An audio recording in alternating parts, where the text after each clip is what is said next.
Today's January 9th, 2019, episode 8 of Plane Savers.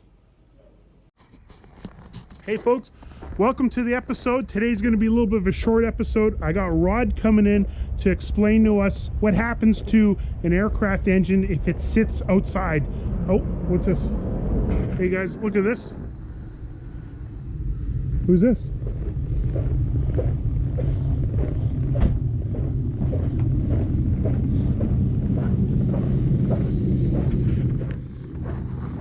Hey Dad. Yeah, hi. How you doing? How's it going? Great, great. You haven't been on Plane Savers yet. This is episode 8, and I think you're on a little bit episode 1. Everyone's asking where were you? Oh, I'm on Lifesavers. I'm not on Plane Savers. Cool. So I'm a Strawberry Lifesaver. right on. So you just got back from Red Deer. Ronnie's been busy down there? Yeah, I was down there, spent a week with Ronnie. Well, last few days, a couple. Yeah, he's very, very, very, very busy, very focused. He's very enthused about getting all the parts and pieces ready. He was digging parts and pieces out until very late last night. And the night before, yeah, he's very. Oh, what do we got behind us? C-46. There's the C-46 taxiing out. ABO 34 below, she sounds good, eh? Yeah. Well, there's not many of those still flying at 34 below. Well, look what's on your hat. Everett Air Fuel out of Fairbanks. They're flying a bunch, eh? Yeah, well, yeah, there's only 2 operators in the North American continent, north of the divide, operating them. In Buffalo, we have 2, and they're operating half a dozen of them, so we keep in touch, and I wear their hat, so.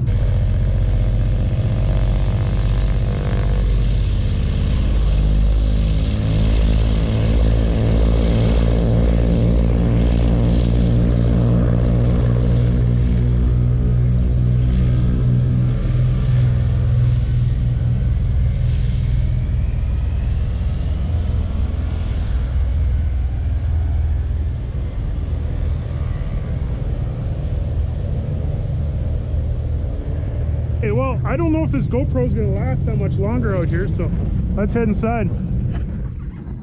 Whoa, thank you. Okay, folks, well, there's Buffalo Joe's first appearance on Plane Savers, first talking experience. So I hope you guys like that, and let's head into the boardroom where Rod's going to show us a little bit about our 1830 or our radial 1830s and how they age over time.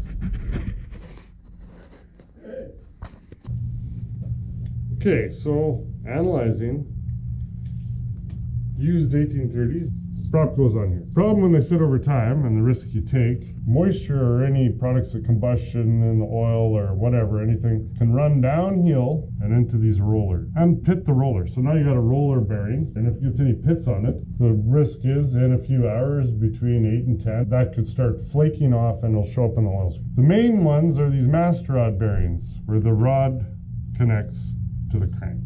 There's 2 of those. If those got corrosion on them, you probably have a life expectancy of about 200 feet above the ground.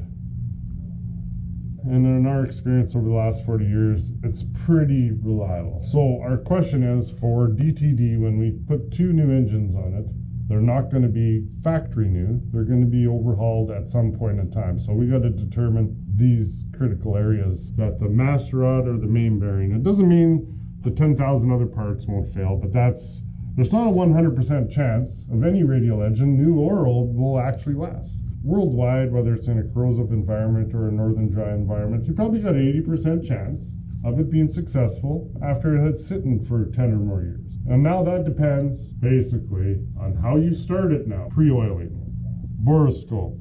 We're going to have to determine Mikey's engines, and DTD gets all this analysis and full ground runs for an extended period of time before we attempt to take off, because the last thing you want is something that you could have prevented. And that's where people make mistakes. Sometimes they skip a step, and regardless of maintenance release or the tag says you can destroy brand new engines if you're not diligent with some of these procedures. So we're going to do that. But would you put 2 brand new engines on a new airplane? No, I wouldn't put 2 brand new engines on an airplane, because those engines have only been in a test cell. They haven't actually went under a huge load by dragging an airplane down the runway and going into the air with full. These are air-cooled engines, by the way, so once you get up to 150 miles an hour and stuff like that, you wouldn't put 2 new engines on one airplane and attempt the takeoff.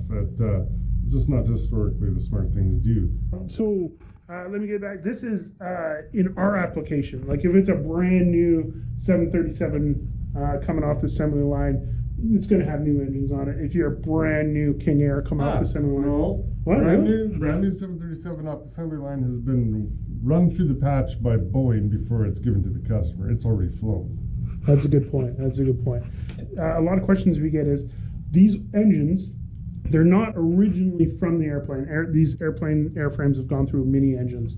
The parts on the engines, what parts are new and what parts have maybe some history that continue on from overhaul to overhaul? Essentially, the parts that go from overhaul to overhaul, the crank, the engine cases. Now, the cylinders are good essentially for about 10,000 hours. So another question that I can foresee some people having is, okay, I'm Tom Cruise. Obviously, I look like Tom Cruise, but Tom Cruise comes in, he says, Mikey, I want to buy a DC-3. I want brand new engines that do not have a single used part on them. Is that possible?